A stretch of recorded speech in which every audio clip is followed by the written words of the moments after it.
Okay, I'm in the office. This is Pro Theologist and I'm live. I wanted to talk about relationship complacency just in this segment. I just want to check something to see. Yeah, I can get onto Proverbs, but will it take me? Yeah, and it takes me back to the live stream. So when it comes to relationship complacency, what happens is you'll come into the limerence phase of the relationship. Limerence is when they call it the honeymoon phase, but the actual technical name for it is limerence. And limerence is when you meet somebody and all the dopamines and things like that get flowing, and that's what bonds people together initially in a relationship. When the limerence wears off, which is usually around 12 months, things start to change and you work out the who's who in the relationship and how things are going to level out from there. If you get past the limerence phase, then there's some hope for you to move on from there. But what you'll find is when the issues start to arise, when these issues come up in the relationship, and they will, somebody's going to cause something to happen or something's going to go down. Guaranteed, something's going to go down. Just want to fix that. That's when we're going to see who's who. Now, I want to share something that was very complex that I had to deal with in a relationship that I had. And what it was one of the sons, an adult son,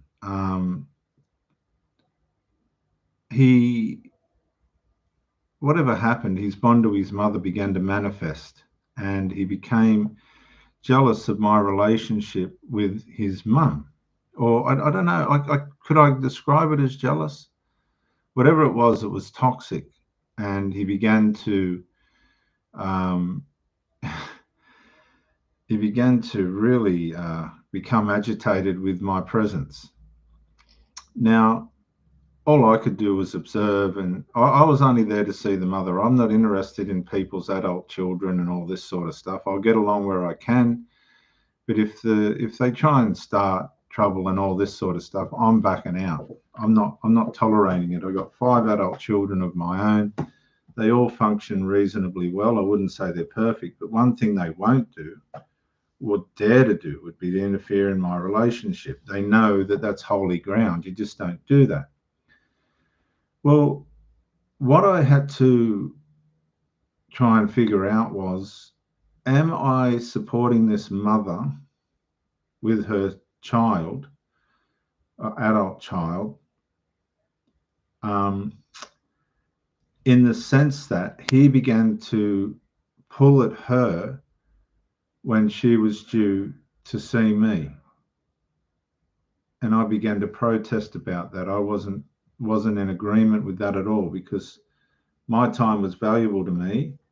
And as far as I was concerned, it was being neglected. I mean, if you're lined up with somebody to see them and you have somebody intercepting that time, it was like a car going across a railway line. And just as you're about to get to the other side, there'd be a train T-boning you out of the way of your arrangement. Well, I couldn't tolerate that. So what's that mean?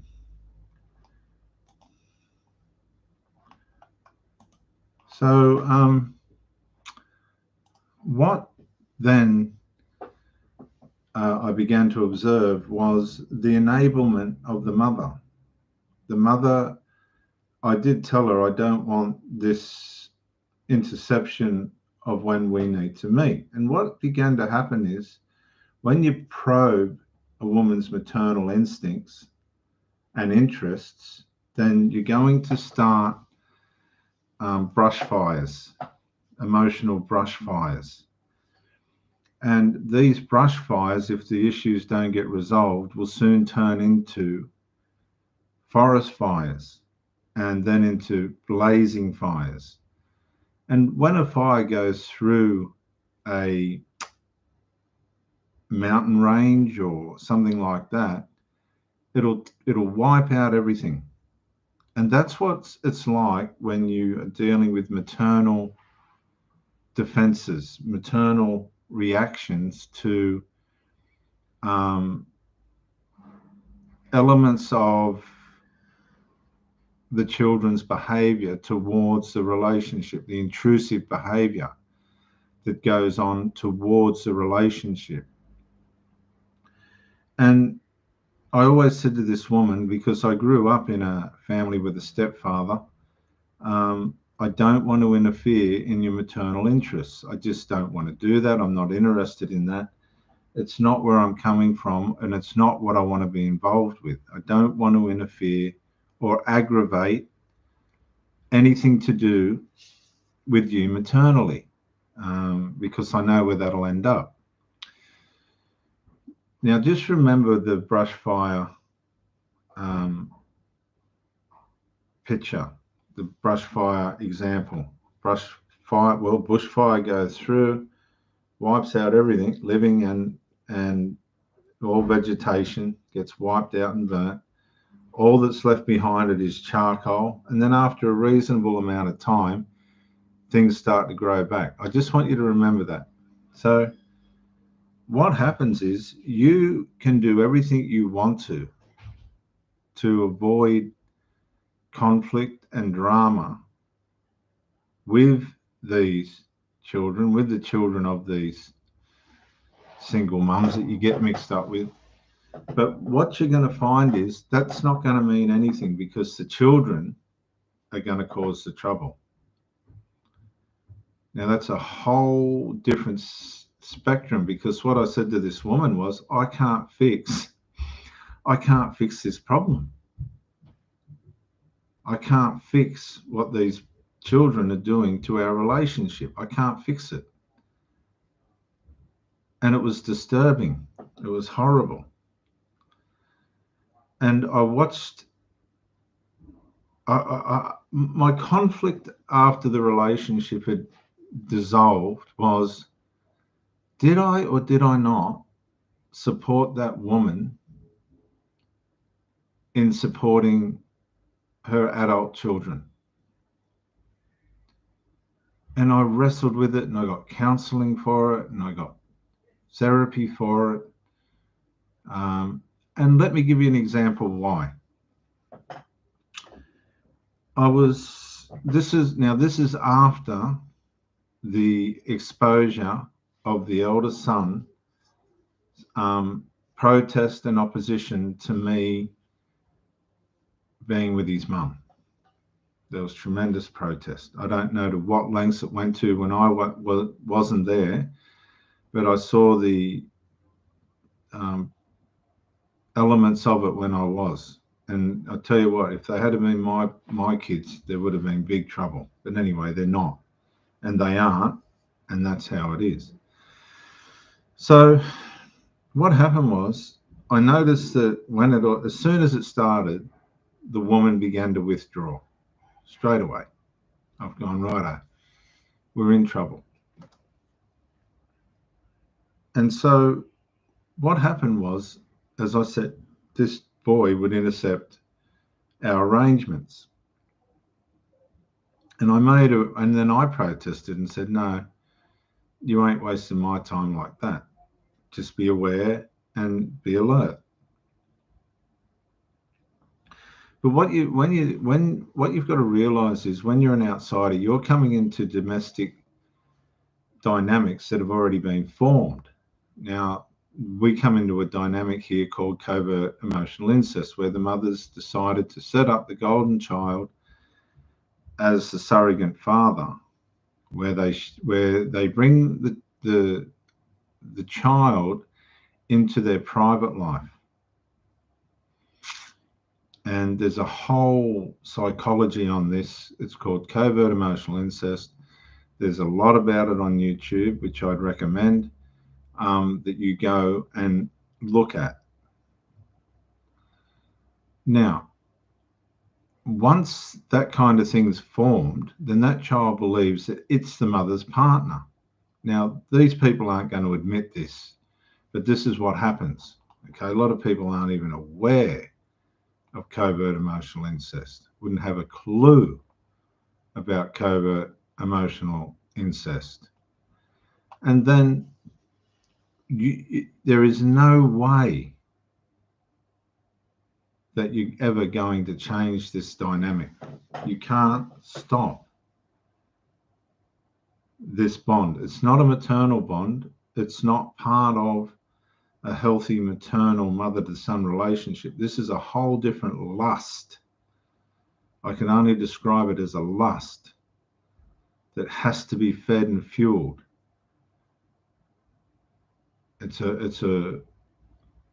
But it's fed and fueled through the adult and the child rather than the adult and the partner. And that's where it all comes undone, because it leaves the child, whether they're aware of it or not, with a sense of being violated, which then gives an underlying element of anger and frustration, which then later, when they get a partner, gets taken out on the partner. So while they're lusting with the parent, while the son's lusting with the parent, they're punishing the partner. And this is the complaint that you'll get from people that have been in relationships with these people. Now, I want to, if I can, play something that might help. Eleni Allen, she's got some stuff.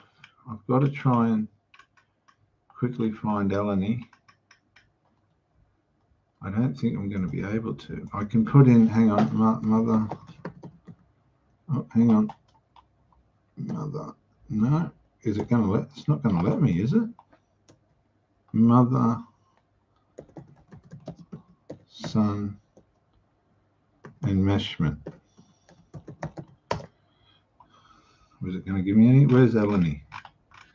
Now, this woman here is an expert, and I'm going to play this in the background, and I hope that somebody's going to hear what Eleni has to say, because she's unreal. I would like. Okay. My name's Eleni Allen, and I would like to talk to you about the mother hold enmeshment. And I would like to talk about how the child, when the mother is parentifying the child and using the child as an extension of themselves and objectifying the child to fulfill the needs of the parent, not the child. Now, with a child, it will learn to have its own defenses and its own, and have to learn a form of response to be able to survive in that environment. As parentifying a child, or a child's place is not to look after the parent, and the child needs to learn to have defense mechanisms to survive, because it's not innate in the child to be the parent's surrogate partner. It's just not innate, and it goes against the grain of the child's innate self. So there's two types of responses that the child will learn to develop, and we've got the fight, flight, fawn, and freeze. Now, the child will predominantly either sway more so to the fawn type, to like develop people pleaser, be codependent, and to just try to be friends and try to be nice and ignore their own needs. And so you've got the fawn type, codependency, people pleaser, or we have the fight type, which ends up to have more narcissistic traits. So, and I would like to say that with the fight type, they're not likely to, likely to want to grow and learn and move on and get better. They're more likely to meet somebody, and there is more fawn type there. So I would like to focus on today on the partner of the enmeshed man, who is the fight type narcissist. So I have a comment of one lady, which is very kindly left a wonderful comment. Her name is Natalia, and she is with a narcissistic fight type enmeshed man. And she was the third wheel in the marriage, where she did not have that bonding, that intimacy with her partner. The partner was with the mother, has the intimacy with the mother and not with her. Now, this became to be quite humiliating and embarrassing for Natalia, because he was a police officer and she was herself in law enforcement, which was, what do you do? And he was a Christian as well. So it's like, the exterior showed to be, this wonderful person that was, a police officer, who was law abiding and was a Christian too. So, and it was his mother. And this is a thing of my personal experience that I struggled with, and I was in the relationship for about 12 years, because it was his mother. It felt like I was wrong, even though I felt like I was the mistress. And also, Natalia says that she felt like she was the mistress as well, because that is the position that you're put. You are not the main woman in your husband's life. And now, what I want to say there is, when you're with the mother of this situation, you feel like you're the outsider as well, because they're so close to the child, the son, that somehow or other you feel like you're not in the proper position that you should be. It's only temporary. And when the issues arise around covert emotional incest and you start to challenge it, then what happens is you've got the maternal senses now firing. She begins to withdraw as much as she's trying not to, because maternal nature will overtake everything else. But you've got the son that's continuing to fuel the fire. Now, she's a woman that was married to one of these sons. Eleni is an expert on this, because she was married for many, many years to a man that was in covert emotional incest with his mother. That's why she's an expert on it. Well, I was in the relationship with the mother who was in covert emotional incest with the son. I saw it from the other side. And oh my goodness, I tell you, it's just heavy. It's real. I'll put Eleni back on. This can leave you with a lot of trauma and have a lot of your own complex post-traumatic stress disorder pressed, your own buttons pressed, to the degree that you do end up horrendously traumatized. Now, I have to agree with Eleni there, because you do end up traumatized. It does affect you. It does. You need to get help after this, because you haven't been loved properly. You've been in an affair, an emotional affair, where you're fighting for the emotions of this. Well, you're seeking the emotions of this person, but they're not there for you to have, because they're attached to the maternal son. They're attached to the son.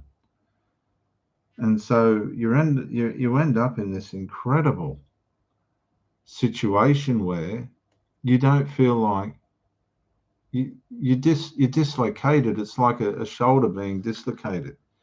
You're not in the right place that you should be. As I was. And how do we heal from that? How do we heal from the trauma of being with a fight type narcissistic man that is enmeshed with his mother? How do we heal from that? Now, my own personal journey within that is that I came to see that I had complex post-traumatic stress disorder, and that was being triggered. that was being triggered. I was getting abused. I was getting emotionally abused. Now, I just want to say at this point, at the end of my relationship, we'd had a breakup. The breakup was over the bond that the mother had with the son that was intruding into the relationship space where it shouldn't have been. And it was really starting to manifest very hard. And I understand what she's saying about having stress and other stuff going on, because at the end I lost the plot. I got angry and just said to her, you know, like, honestly, is this really necessary, all this attention? And but it was not just attention. There was something more going on that I can describe. I can't. All I can say, I can see why they call it incest, because the emotional enmeshment between these people is so strong and toxic that it leaves you damaged if you're a partner. We're getting neglected in every way. Now, yeah, you get emotionally neglected. Maybe right, maybe wrong, but I believe that we are attracted to the narcissistic types because we feel familiar within that relationship, even though we don't know it's on an unconscious level, that we are attracted to that type because of something happened to us in childhood, or if we had codependent parents or narcissistic parents. So that is a learned process, and we are attracted to things that we know. Now, with this, and Sigmund Freud put it, the repetition compulsion. So we are attracted to what we had when we were children. And that's why when we meet somebody, that we have that pull, that chemistry, that, oh my God, he's so nice. But that is that repetition compulsion. And we will repeat and repeat this pattern until we learn to heal. Now, there's a section of this in the Pete Walker's book, From Surviving to Thriving. Now, the chances are that if we are attracted to people with narcissistic traits, that we have complex post-traumatic stress disorder of a kind, and maybe we have more the fawn type. So for us to begin to learn the complex post-traumatic stress disorder, we need to be very happy to understand that it is a learned response. It is not who we are. It is not ingrained in our DNA, but we are able to break it. And I just want to read you a little section here from Pete Walker's book. And he says, quote, "First, the good news about CPTSD is it is a learned set of responses, and failure to complete numerous important development tasks. This means that it is environmentally and not genetically caused. In other words, unlike most of the diagnoses it is confused with, it is neither inborn nor characterologically as such, it is learned. It is not inscribed in your DNA. It is a disorder caused by nurture, or rather the lack of it, or nature."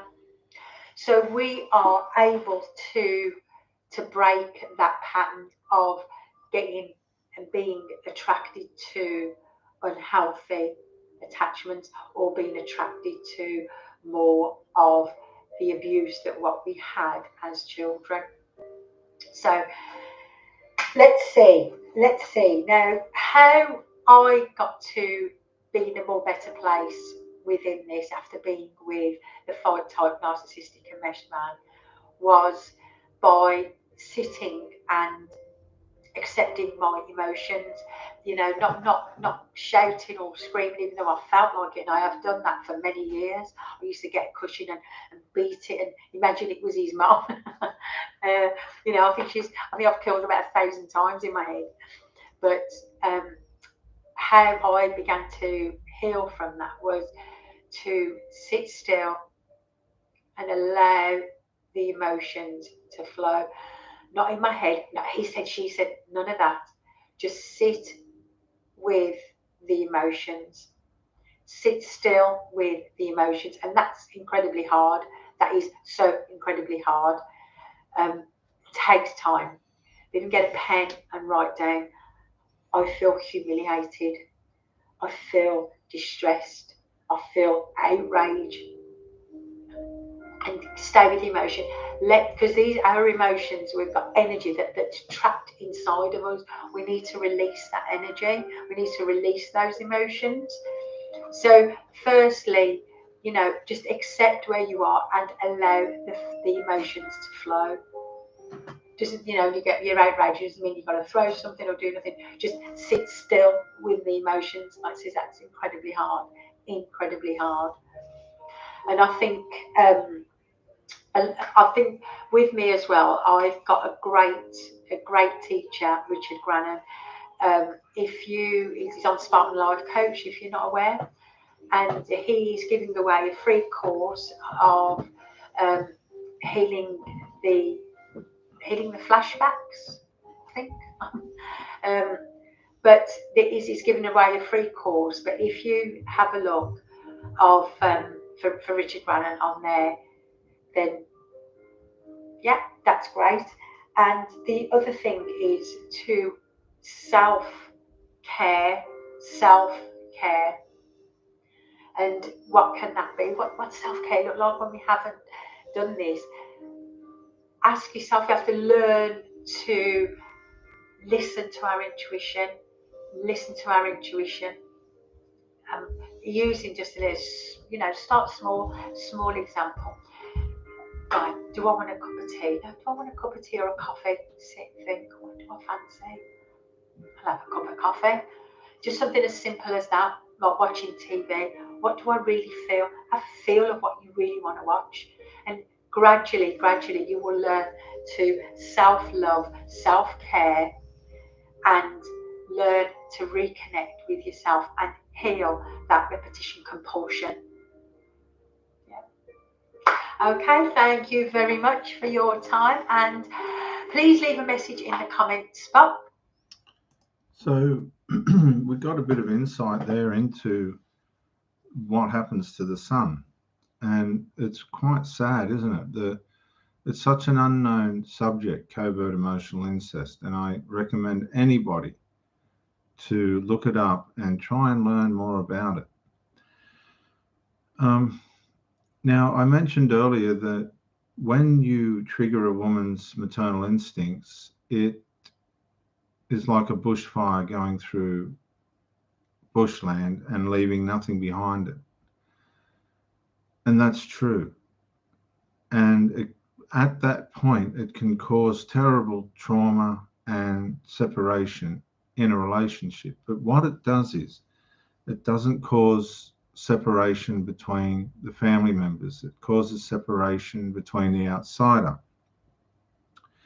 And I remember I was scheduled to see my partner on a Friday night. I got down there and she breaks the usual bad news. I have to have a meeting with so-and-so, blah, blah, blah, blah, blah. And I thought, well, here we go again. And this become regular. This become like a third person on a date. It was just unacceptable. But this particular time I said, oh, righto, then well, I'll wait and see how you go. Well, it was getting late. We'd had a pretty good night. This young man comes home and they're talking, him and his mum. I'm sitting in the room. And there was no substance in what he was saying. It was just him keeping control of his mother's, what she was doing. She couldn't see this herself, which was her bad luck, not mine. And I simply got to the point where I thought, this is ridiculous. And I got up and left. I never said goodbye or anything because the boy wanted to alienate me out of these conversations. And I thought, well, there's no point me making out that I'm in agreement with what's going on. So I left. And I come home and I went to bed. I thought, bugger this. This is the beginning of the end. And so she rang up and she said, my son and I, thought you were very rude. And I thought, hang on a minute, you are out of order. Now, you've got to remember, these people aren't going to see it like this. I've gone, you're out of order. I've come down to see you, and the whole night's been intercepted by your son. Now, how would you feel if it was me with my children? No, you don't do that. So I had to stand my ground, and the next day or some time after this, the son confronts me about being rude to his mother. And I was watching this boy playing the alpha role, like he was trying to save his mother from an enemy. It was really embarrassing. I don't know how she felt. She just sat and spectated. Maybe she enjoyed it. I don't know. But what she didn't realize was the boy was making a fool of himself, making her look like a weak mother, and me feel like, what am I doing here with this lot? I mean, it was, what he was saying had no validity, because the fact of the matter was he was the one being rude, and he was the one that was interfering in her time, but she didn't have the courage. She was too complacent to break the pattern of behavior, and for the matter of fact, she enabled it. To cut a long story short, this boy deteriorated into an infantile mess, played out as an alpha concerned son rescuing his mum from a vile, horrible person. I ended up laughing at him, and he said, don't laugh at me, and this kind of thing. And I thought, if only you could see yourself. Because what I think him and the mother had forgotten to realise was I was a grown man and I was only there to see his mum. I don't know what he was trying to prove or how it had got to where it had gotten, but what had come to me was she was enabling it because she didn't have the courage to stop it. So she became complacent, and complacency is a form of enabling if the issue is not being resolved. And so that's my point. Complacency is a way of enabling dysfunction because it doesn't bring the issue to the point. And it cost her relationship with me. We ended up splitting up. I said, I don't want these people to intrude in my relationship with you, not getting in the way of you being a mother. I would never think or dream of that. But I would appreciate it if you kept these people out of our arrangements. And we got back together. She lasted 3 weeks, and the same thing happened. And within a minute, she was gone. I said, I'm not doing this anymore.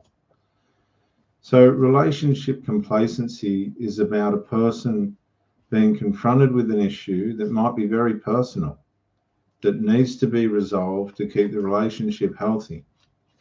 But they are failing to resolve it for whatever reason, whatever particular reason that might be, but it's usually just a complacent, not acceptable reason, which then causes the relationship to somebody's going to get frustrated, somebody's going to get upset, and it causes the relationship to dissolve.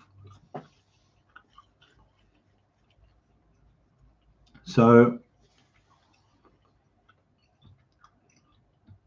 relationship complacency is when an issue's been raised that can be fixed, but it might be very personal. It might cause an issue within the family that the problem is arising from. And the fact of the matter was, going back to that Friday night, was I supporting the mother by leaving? Or was I not supporting the mother by leaving? It had nothing to do with supporting the mother. What I wasn't supporting was the intrusion into mine and hers time. She didn't want to set up boundaries. She didn't want to protect our relationship. And it was at that point I realized that this woman's enmeshed in such a way with her son that the relationship has less value than her son.